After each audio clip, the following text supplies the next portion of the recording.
malam kita masih membahas mengenai persiapan migrasi dari TV analog ke TV digital. Masih bersama kami di sini Pak Philip Gobang, ini adalah staf khusus Menkominfo. Ada juga General Manager Technical dan IT Broadcast Kompas TV, Pak Jeffrey Partogi. Saya ke Pak Philip lagi. Pak Philip, yang jadi pertanyaan mungkin masyarakat bertanya-tanya, kenapa sih kita harus melakukan perpindahan dari analog ke digital? Dan kenapa sih ini kok jadi begitu penting sampai soal migrasi ini harus diatur dalam undang-undang, Pak Philip? Baik, Mbak Liti, kita ketahui bahwa siaran analog ya, kita sudah menonton siaran televisi analog, katakanlah sudah lebih dari 60 tahun ya, sudah 6 dekade kita melaluinya. Dan karena itu, seperti tadi saya sudah sebut bahwa inilah momentum di mana kita mengikuti perkembangan perubahan zaman maupun perubahan-perubahan teknologi. Dan inilah saatnya kita memasuki satu era baru transformasi digital. Nah, karena itu, momentum penting ini memang perlu diatur sedemikian rupa agar seluruh masyarakat ikut ambil bagian di dalamnya. Kalau kita melihat sebetulnya dengan negara-negara lainnya, ya, itu sudah melakukan migrasi TV analog ke digital sudah sejak beberapa tahun yang lalu. Negara-negara di sekitar kita, negara-negara tetangga, juga sudah lebih dulu melakukannya. Nah, kita sebetulnya perencanaannya sudah sejak beberapa tahun terakhir ya. Baik. Dan kemudian setiap kali selalu mengalami perubahan atau perkembangan, dan momentum tahun yang lalu ketika kita sedang menghadapi tantangan yang besar dalam masa pandemi, justru kita mendapat momentumnya ketika kesempatan ini, ya, peluang ini disahkan melalui undang-undang. Oke. Ya, itu saya kira inilah kesempatan kita untuk masuk, ambil bagian lebih jauh, mengikuti seluruh perkembangan dalam transformasi digital. Baik. Karena banyak sekali keuntungan yang diperoleh. Saya sebut tentunya, ya, kalau dengan penyiaran TV analog, satu kanal frekuensi digunakan untuk menyalurkan satu program siaran televisi. Baik. Sementara pada sistem penyiaran digital, tadi sudah disebut DVB-T2, satu kanal frekuensi mampu membawa hingga 12 program siaran. Karena itu ada penghematan frekuensi di sini. Artinya terjadi inefisiensi penggunaan spektrum frekuensi radio pada sistem analog. Dan sebaliknya, terdapat optimalisasi pemanfaatan kanal frekuensi pada sistem digital. Dan itu, hal ini bisa dimanfaatkan secara lebih luas untuk penggunaan optimalisasi konektivitas internet jauh lebih stabil ya ke depannya. Kurang lebih seperti itu. Pak Philip, ada efisiensi, ada optimalisasi, itu kan dari sisi positifnya, tapi kan ada juga resikonya. Siaran digital itu kan akan punya potensi kontennya lebih masif, lebih variatif.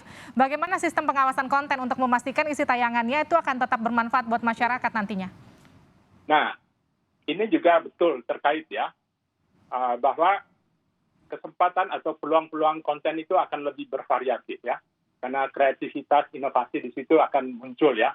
Konten kreator akan muncul di situ.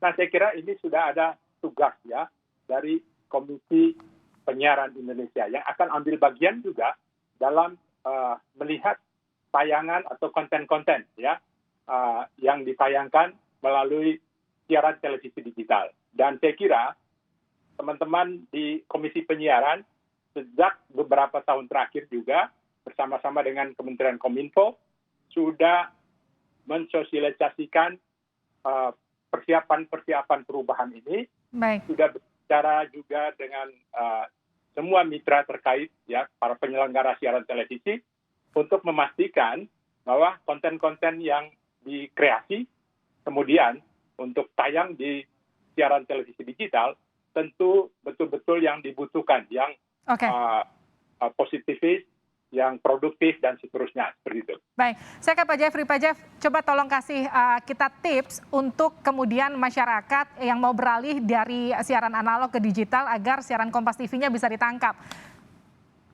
Iya, Mbak Livi. Kalau tadi yang disampaikan Pak Philips berkaitan dengan bagaimana menerima siaran digital itu kan kita harus punya set-top box ya. Mhm. Jadi kalau pemirsa ataupun masyarakat yang ingin menonton siaran Kompas TV dengan kualitas yang lebih bersih dan jernih dan canggih itu, ya minimal dia punya set-top box. Hari ini di marketplace itu sudah banyak yang dijual sih sebetulnya kalau memang masyarakat ingin mencarinya. Atau bisa di scanning ulang di TV-nya, dicek juga apakah TV-nya sudah support untuk siaran digital. Itu nanti ada pilihan itu menu digital, nah tinggal di scanning aja. Di situ nanti akan muncul siaran Kompas TV. Jadi ada 2 cara untuk mendapatkan siaran digitalnya, Mbak Livi. Oke, lewat decoder dan juga bisa langsung dicek ke TV-nya apakah TV-nya sudah support atau belum, begitu kira-kira Pak Jeffrey ya? Betul Mbak Livi. Oke, saya mau make sure ulang nih untuk masyarakat yang bingung atau yang kemudian sekarang mereka apa yang harus disiapkan untuk transformasi atau migrasi dari analog ke digital. Pak Philip bisa tolong di-mention lagi selain tadi decoder, ada lagi kita pastikan support TV-nya, kira-kira apa lagi Pak Philip?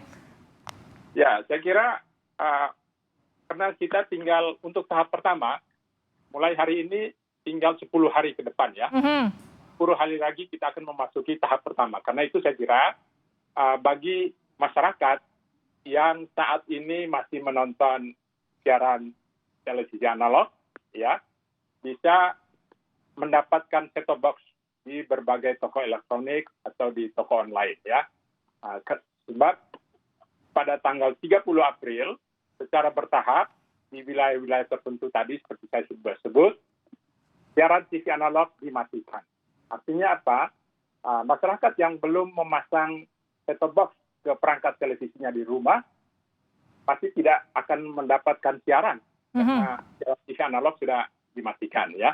Karena itu saya kira jangan menunggu pada tanggal 30 April nanti, tapi mulai sekarang bisa mendapatkannya di berbagai toko elektronik maupun toko online. Oke, artinya nanti jangan marah-marah tiba-tiba 30 April tayangan TV-nya semuanya hilang. Jadi siap-siapnya dari sekarang, mumpung masih ada waktu 10 hari, masyarakat bisa dicek TV-nya apakah sudah support atau belum untuk transformasi migrasi ke digital, ataukah memang kita perlu beli decoder yang tadi ada di beberapa marketplace, begitu kira-kira Pak Philip dan juga Pak Jeffrey ya. Terima kasih telah bergabung bersama kami di Sapa Indonesia Malam. Pak Philip Gobang, staf khusus Menkominfo, Pak Jeffrey Partogi, General Manager Teknikal dan IT Broadcast Kompas TV. Terima kasih telah bergabung bersama kami.